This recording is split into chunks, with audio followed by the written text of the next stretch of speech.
Bonjour, bienvenue sur la Maine sur laquelle nous allons passer la plus grande partie de cet épisode. Saviez-vous que c'est la plus courte rivière de France? Alors c'est parti, on se balade aujourd'hui entre Angers et Bushman. On vous emmène?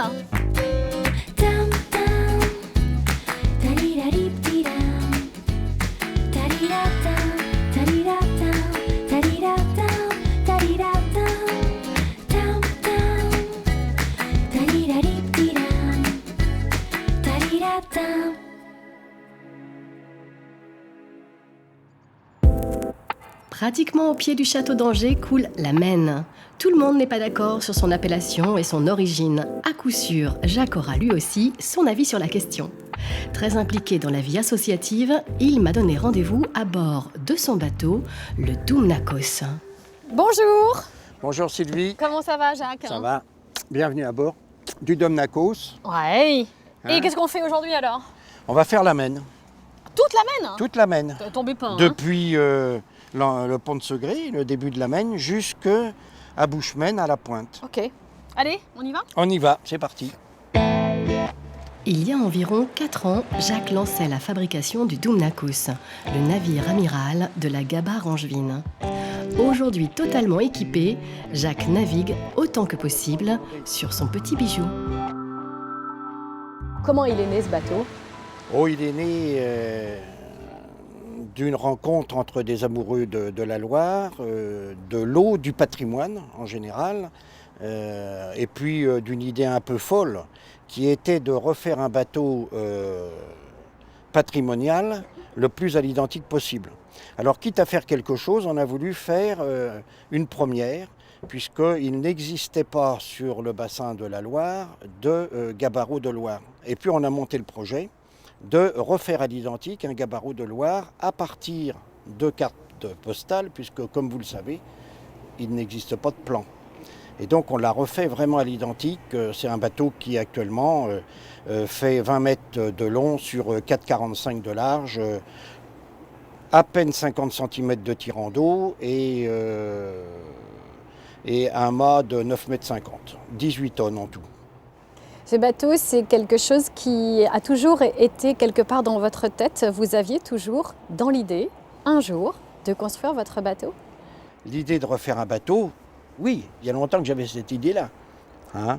Mais ce que j'espère, c'est que dans 10 ans, dans 15 ans, dans 20 ans, il y a des gens qui continueront à faire découvrir nos paysages à travers des bateaux traditionnels comme cela. Et j'espère bien que le Doumnakos ne restera pas longtemps le seul gabarreau de Loire à naviguer sur le bassin. Il faudrait qu'il y en ait 5, 10.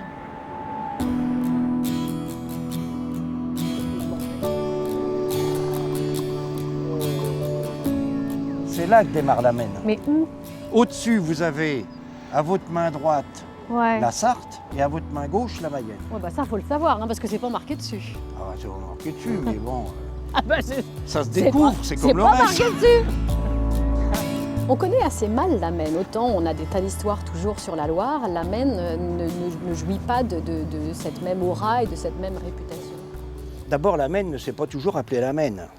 Pendant longtemps, elle s'est appelée la Mayenne. C'était le prolongement de la Mayenne. Elle s'est appelée la Maine après, à la Révolution française, quand il était trop difficile de prononcer Mayenne et Loire, et on a dit que Maine, ça serait plus concentré. C'est une rivière, ça c'est une question à poser pour un champion, c'est une rivière qui n'a pas de source, puisque c'est la conjonction de la Sarthe qui récupère un peu plus haut le Loire et de la Mayenne qui récupère au Lion d'Angers l'Oudon. Donc c'est une conjonction de ces deux rivières qui forment la Maine, qui se jette à Bushman, le nom bien trouvé, l'embouchure de la Maine, Bushman à la pointe.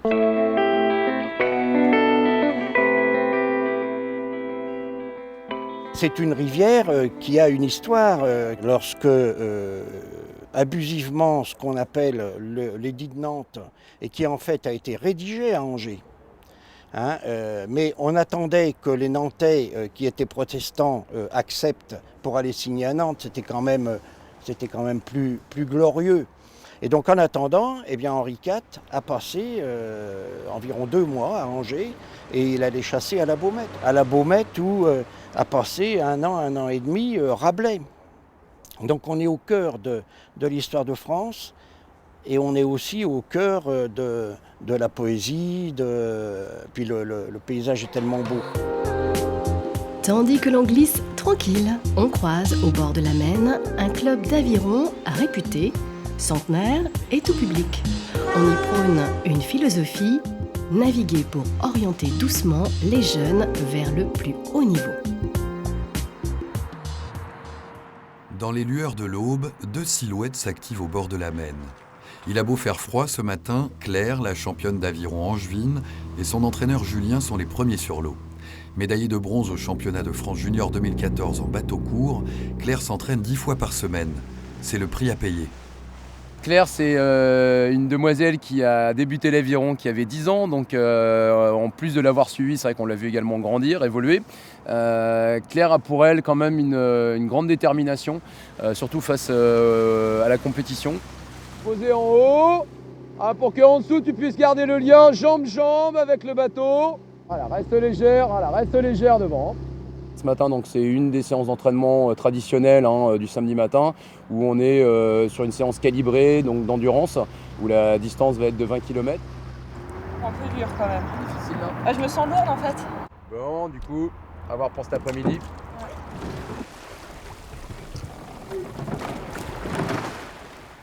L'aviron s'adresse à chacun, quel que soit l'âge et le niveau. C'est une discipline exigeante dans laquelle doit toujours primer le plaisir de ramer. À Angers, cette philosophie perdure et permet de faire émerger de grands champions. Il y a 30 ans, Angers avait gagné en 8 seniors, donc on va dire la compétition reine. Le 8, c'est le bateau roi. Après, il y a eu comme gros résultat, bien sûr, Julien Bahin, qui a une médaille de bronze aux Jeux Olympiques de Pékin. Et sinon, Angers, on a régulièrement des titres. Le club a 120 ans, on l'a en héritage et il faut le transmettre aux plus jeunes et continuer à avoir des champions, continuer à être sur les bassins. On lève, on décale. L'année dernière, on est allé au championnat de France. On est arrivé 2e. Mon rêve, c'est d'être champion de France. Après, on verra. L'aviron est aussi un sport collectif dans lequel Claire s'épanouit avec sa coéquipière Selma. Les filles ont représenté la France aux championnats d'Europe et aux mondiaux juniors 2014 en double. Elles ne comptent déjà plus les kilomètres au compteur. Cet après-midi, on va essayer de faire 15 km en sortie B1, c'est-à-dire une intensité c'est de l'endurance. Et c'est pas une très forte intensité, mais le but c'est de tenir tout le long. Dans les bateaux que je fais, je suis plutôt au milieu. Donc c'est les places, dites motrices, où en général c'est ceux qui ont le plus de force. L'aviron c'est surtout un sport du bas du corps.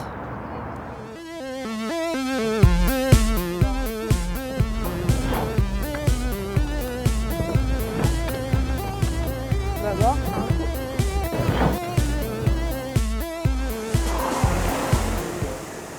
Il y a des fois on se demande pourquoi on est là à 8h le matin tout seul dans le club à s'entraîner, mais derrière on sait qu'il y aura forcément de la récompense, donc ça nous tire vers le haut. L'année prochaine, si tout se passe bien, je pars aux États-Unis. J'ai été contactée par des universités américaines pour ramer sous leurs couleurs en fait. Sans atteindre le prestige des clubs légendaires d'Oxford ou Yale, Angers Nautique Aviron n'a pourtant pas à rougir. Ce petit paradis de l'aviron est réputé pour son bassin de navigation somptueux et pour son encadrement. Un terreau fertile pour semer des graines de champions.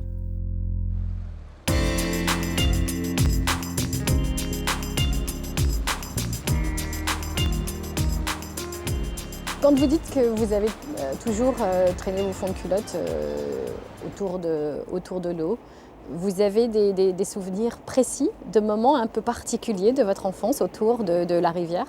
Oui, des souvenirs agréables, avec des parties de pêche mémorables sur le quai Gambetta. Mais c'est surtout toute cette convivialité qu'il y avait autour de la Maine. Moi, je sortais de l'école qui était à côté, j'allais voir les amis de mon père qui étaient à la pêche et je terminais par une partie de pêche. Je n'avais pas besoin d'emmener des cannes à pêche. C'était comme ça, il y avait une grosse convivialité. Les quartiers ici étaient des quartiers populaires. C'est devenu maintenant un peu plus bourgeois. Mais c'était des quartiers populaires. La rue Thiers, c'était extrêmement populaire. De ce côté de la Doutre, c'était des quartiers même à la limite malfamés. Les Angevins du centre ne passaient pas les ponts. C'est quoi ça? Ça, c'est un guindeau. Oui, d'accord. Hein. Mais Donc encore, ça hein. sert à descendre, surtout à remonter l'ancre lorsqu'on jette l'ancre. Ça, j'aurais deviné avec ça. Ça sert à mais remonter c'est le ça mât. que je comprends pas. Eh moi. ben, on va le faire tout à l'heure. On monte le mât au guindeau. Voilà, franchement, ça facilite grandement la chose. Hein. Je peux pas suivre.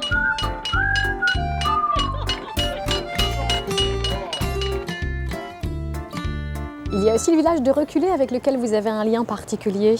D'abord, c'était ça reste toujours un excellent coin de pêche. Et puis, c'était un endroit au 19e siècle où on construisait des bateaux. On construisait des bateaux comme ceci. Hein, Angers a été, dans les années 1800, 1820, 1830, le 4e port fluvial de la Loire. Il y avait Nantes, bien entendu. Il y avait Orléans, il y avait Châteauneuf-sur-Loire et il y avait Angers. Et pourquoi Angers? Tout simplement parce qu'on a le bassin de la Maine qui descend. Le lycée agricole du Frêne est aussi sur les bords de la Maine. La conscience écologique est le maître mot de son enseignement. Une démarche pour l'environnement qui amène aussi les élèves au bord de l'eau.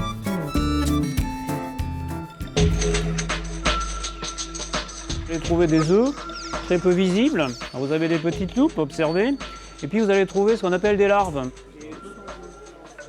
Ce matin, au lycée agricole du Frêne, c'est un cours un peu particulier.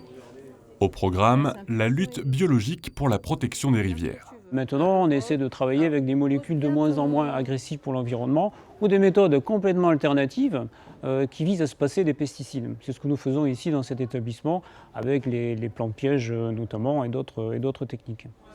Maintenant, on va aller voir nos fameuses plantes pièges, donc ces aubergines-là. Hein. Regardez toutes ces aleurodes que vous voyez sur cette feuille-là. Donc, en fait, la mouche blanche est attirée par l'aubergine. Ces techniques de protection biologique, elles se veulent novatrices, et bien sûr, c'est assez récent, ça fait à peine 4 ans que c'est utilisé dans le milieu professionnel. Et on peut renforcer l'action, si on le souhaite, en faisant des lâchers d'acariens prédateurs, notamment, qui vont terminer le boulot. Vous voyez, on est passé de 12 traitements insecticides à 0, avec un résultat excellent, un coût dérisoire. Allez, on va aller voir la rivière. Donc, vous allez pouvoir contempler le milieu naturel. Donc si je protège en amont, je vais diminuer tout ce qui va ressortir en aval du système. Alors ça n'a de sens ça, que si tout le monde fait pareil. Si vous êtes un à le faire par rapport à un grand qui ne le fait pas, il n'y aura pas d'impact visible sur la protection des milieux aquatiques. La conscience écologique est véritablement le maître mot dans toutes les formations du lycée. Ainsi, pour éviter toute contamination de la rivière angevine, l'établissement a planté plusieurs rangées de saules. Donc vous mettez par binôme, un qui coupe à la base et puis l'autre derrière qui prépare le fagot, qui fait la découpe finale. C'est toujours en lien avec nos activités horticoles puisque la saulée se trouve en bas de notre bassin versant. Et forcément, l'eau véhiculant les engrais, les pesticides arrive dans cette zone-là. Donc ce procédé s'appelle, le nom scientifique, c'est la phytoremédiation. Donc le but, c'est d'essayer de capter cette pollution.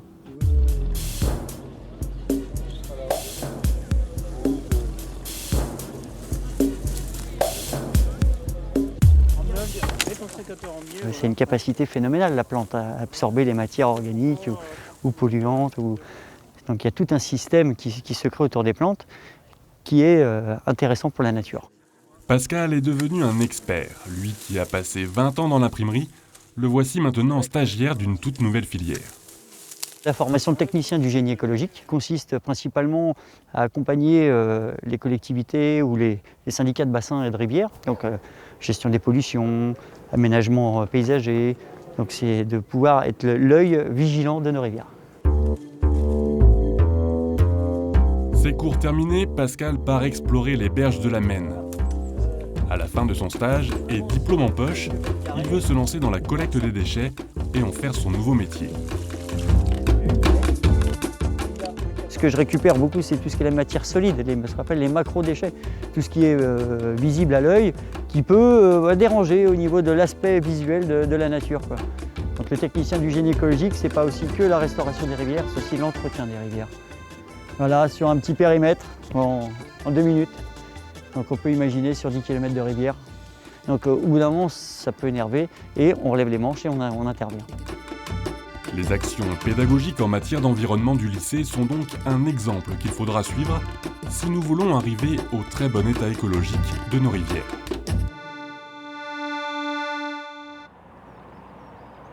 Dites donc, qu'est-ce que c'est beau là, ce qu'on aperçoit au bout. Là, on arrive à la pointe, qui est l'embouchure de la Maine qui se jette dans la Loire. Et lui, c'est Guy, marin dans l'âme. Il a navigué sur toutes les mers, ou presque. Ancien des pétroles de l'Ouest dans sa jeunesse, entre Donge et Bushman, c'est le pilote officiel du Dumnakos. Ça doit pas être facile à manœuvrer quand même, un bateau comme ça. Oui, parce que le problème de ces bateaux-là, ce sont des fonds plats. Donc on n'a pas de dérive, on n'a rien. Donc le problème, c'est pour les piloter, c'est de l'anticipation tout le temps, parce que le bateau n'arrête pas d'aller sur tribord, bâbord. Anticipation, c'est pourtant pas un truc d'homme ça. Comment ça? C'est quoi le lien que vous avez avec le Dumnakos, vous Guy? C'était à la fête du port à la Poissonnière.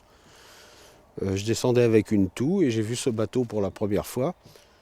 Je suis passé devant, j'ai demandé autorisation de monter à bord.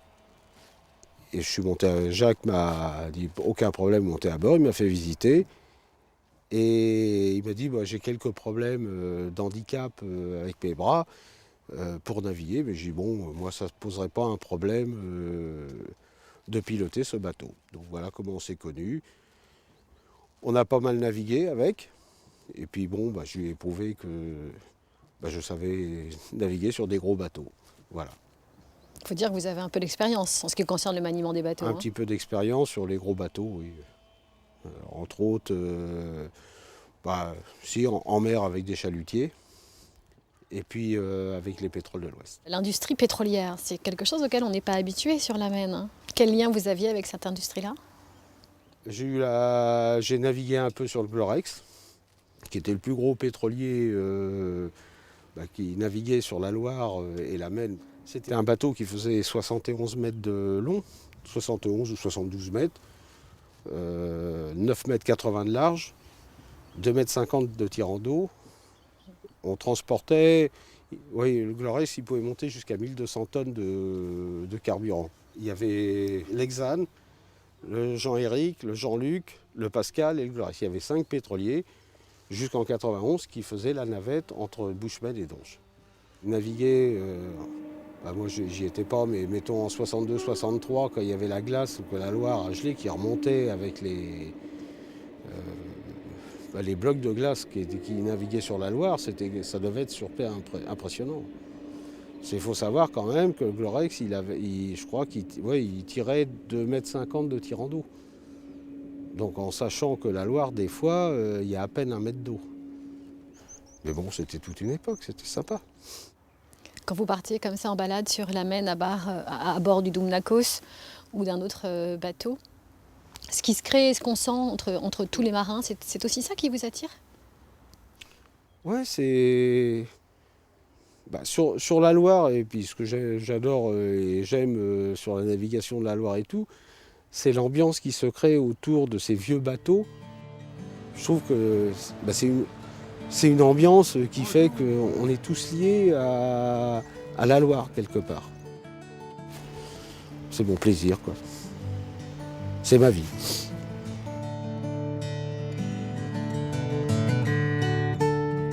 Comme la barre est sur tribord, je ne sais pas où est le ponton là. Droit devant, monsieur. Merci, madame.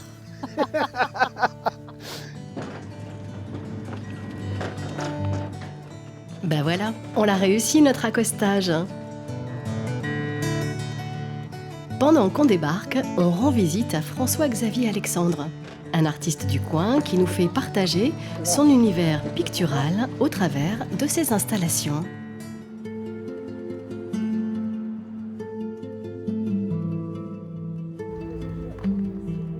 À Bushman, la douceur angevine semble résister au froid hivernal. Et c'est dans cet univers où l'eau et la pierre jouent de leurs reflets que François-Xavier Alexandre amorce la réalisation d'un nouveau polyptyque. Pendant une semaine, j'ai l'étage de l'abbaye pour réaliser une cinquantaine de tableaux et pour ensuite les assembler, les mettre en œuvre, créer des connexions avec eux dans le centre culturel de la ville.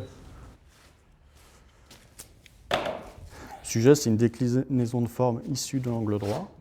Ensuite, je vais réunir les angles droits, par exemple, en faisant une diagonale. En faisant l'autre diagonale, je fais une croix, mais en même temps, je fais 4 triangles et je désigne le milieu.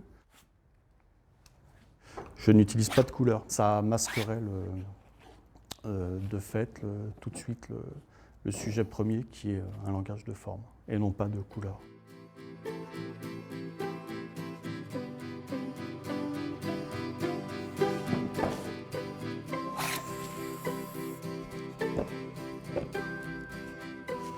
Dans la peinture de François-Xavier Alexandre, chaque tableau existe de façon autonome, mais aussi comme la partie d'un tout.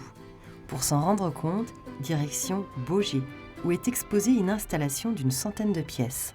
C'est avant tout une écriture plastique, c'est-à-dire qu'il y a à la fois des éléments rationnels, des formes géométriques, mais des éléments lyriques, puisqu'il y a des endroits hasardeux et irrationnels dans la graphie globale. Ouais. C'est également à Baugé que François-Xavier Alexandre rencontre Philippe Méhaille, collectionneur d'art contemporain, lui aussi féru de l'architecture angevine. Tu n'étais pas sûr de conserver les petits motifs noirs là? Ouais, mais j'aime bien aussi qu'il y a un peu de carte à jouer, tu vois. Ouais, moi aussi. Surtout que je l'ai rejustifié par la présence de cela. Ouais. Non, la carte à jouer, je suis assez fan. Ouais. Dans cette maison, je me suis toujours défini comme la femme de ménage, parce que j'ai juste essayé de remettre la maison dans son état primitif. Et là, c'est l'idée de demander à quelqu'un de marquer un moment de vie dans cette maison. C'est la passion d'une vie, donc est-ce que je serais bien triste de ne pas le faire. C'est une aventure humaine aussi qu'on raconte.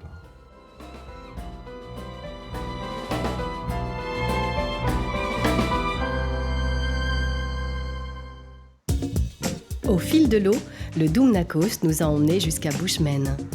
On y vient pour se balader dans les petites rues qui descendent vers la Maine, ou pour goûter à la cuisine d'Anthony, très inspirée par l'eau toute proche. Alors, on a un escargot, des rillons, des galipettes, ça je connais. Vous c'est avec connaissez? des champignons. Ouais, c'est ça, ouais. C'est ça, hein? Ah ouais, bravo. Risotto, hareng et anguille. Qu'est-ce qu'on fait ce midi alors? Une anguille par exemple, hein? Allez, allons-y. Puisqu'on est ça. Allez. Alors c'est simple. Poisson de Loire par excellence, s'il en est. Exactement. Comment vous allez nous la préparer cette anguille alors? Oh, très simplement, hein, c'est comme ça que c'est le meilleur d'ailleurs. Hein. Un peu de persil, un peu d'ail échalote, du beurre, et voilà quoi. Attention à vous, ça saute un peu. On va laisser. Voilà. On reste ce plat. Ah, c'est généreux, hein? Il faut nourrir le marin. Voilà, c'est ça, ouais. Bon, alors ça part à laquelle celle-ci? On va partir à la 15 par exemple. Ça part à la 15. Hein. À la barre du Noé, il y a aussi Philippe qui donne son esprit bistrot au lieu avec des artistes exposés et puis la Maine à portée de main et les souvenirs qui vont avec. Ici, c'est vraiment un bar. Tous ceux qui ont habité dans la région ont forcément été avec son père, sa mère, je sais pas, faire une promenade au bord de l'eau. Ici, depuis qu'on est petit, moi j'y suis venu toujours depuis que je suis petit. Mon père m'emmenait à la pêche, on s'arrêtait ici, on allait boire un verre après la pêche. Et vraiment, c'est vraiment le bistrot de pêcheurs par excellence, quoi. Ici, ça vendait du matériel de pêche il n'y a encore pas si longtemps que ça, les boîtes de fifis, les asticots, voilà, les montages. Tout le monde peut venir acheter quelque chose. Voilà, et nous on a fait perdurer un peu ces choses-là. Je veux dire, ici, tu peux venir à n'importe quelle heure, prendre ta tartine de rillettes, ton verre de rouge, et voilà, t'as faim, on te sert. Voilà, c'est resté vraiment ancré dans l'esprit, et Anthony et moi, on a à cœur justement de... C'est un truc important pour nous, parce que c'est vraiment un bistrot, on sait très bien que c'est un bel héritage, ce resto, et il faut vraiment c'est quelque chose, on est vraiment attaché à la valeur de cet endroit. C'est pas très business en fait, on privilégie le rapport humain à tout le reste. Vous profitez aussi de cet endroit pour mettre en valeur des talents ou des gens dont vous aimez le travail, hein. Et oui, parce qu'on a vraiment de la chance, parce que sur la pointe, il y a c'est un bon vivier d'artisans et d'artisans d'art un peu qui sont présents là-bas. Donc chacun, du coup, on a eu à cœur de faire travailler tout le monde et chacun a apporté sa petite touche ici, que ce soit du ferronnier, du verrier d'air, du vannier. Voilà, tout le monde a travaillé et avec d'autant plus de plaisir que tout le monde connaît ce lieu également depuis tout le temps et était très content d'œuvrer pour mettre sa petite touche personnelle dans l'endroit. Alors elle est peut-être pas très longue la Maine avec ses 9 km, suffisamment en tout cas pour vous offrir une belle balade comme nous aujourd'hui à bord du Dubnakos. Je vous donne rendez-vous dès la semaine prochaine avec grand plaisir. Merci pour votre fidélité et à bientôt sur France 3. Au revoir. On se connaît quand même déjà. Oui. Ah bah ça y est. Ça y est. Qu'est-ce qu'on mange? Alors elle est peut-être pas très longue la Maine avec ses 9 km.